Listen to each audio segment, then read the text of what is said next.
आसंता काली मकर संक्रांति आम ओडिया मानकर ये बड़ पर्व आ मकर संक्रांति शुभ अवसर रे आम बाबा वरुणेश्वर क्षेत्र में लगे विराट मेला कारण यह लोकश्रुति जना जाए जे वरुणेश्वर मकर संक्रांति हूँ स्व नक्षत्र जन्म नक्षत्र तेणु यही वरुणेश्वर मकर मेला परिप्रेक्षी रे ए मकर मेला को अनादि काल आरंभ होइछि एवं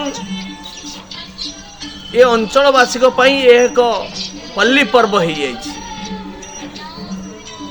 आ ये मकर मेला शुभ अवसर रे वरुणेश्वर क्षेत्र उपकंठ रे अवस्थित अनुष्ठित ये नाम मंदिर जोठी प्रभु श्री जगन्नाथ महाप्रभु सीताराम और राधाकृष्ण भगवान पूजा पाउछंती जोठी आज को 16 वर्ष है उदयस्त अखंड नाम यज्ञ चली 15-16 जन साधु ये सबुदिन अवस्थान करुछंती ए अखंड नाम यज्ञ को रक्षा करबा पाई। ये मकर मेला अवसर रे ए नाम मंदिर आनुकूल्य रे अनुष्ठित होता है मकर मिलन महोत्सव। नाम मंदिर परिवार समस्त सदस्य माने यही पर्व को नहीं था समस्ते एकाठी हेबे मिसिबे आ वरुणेश्वर पूजा आराधना आउ नाम रे निजको सामिल करेबे। सब वर्ष भली ए वर्ष मध्य नाम मंदिर तार प्रति वर्ष भली कार्यक्रम संपादित करुछि पंच महायज्ञ। ए पंच महायज्ञ रे हेउछि अन्न यज्ञ नाम यज्ञ एवं घृत यज्ञ ज्ञान यज्ञ एवं दीप यज्ञ। ए वर्ष ए पंच महायज्ञ सहित आउ किछि कार्यक्रम जोड़ी दिया जायछि।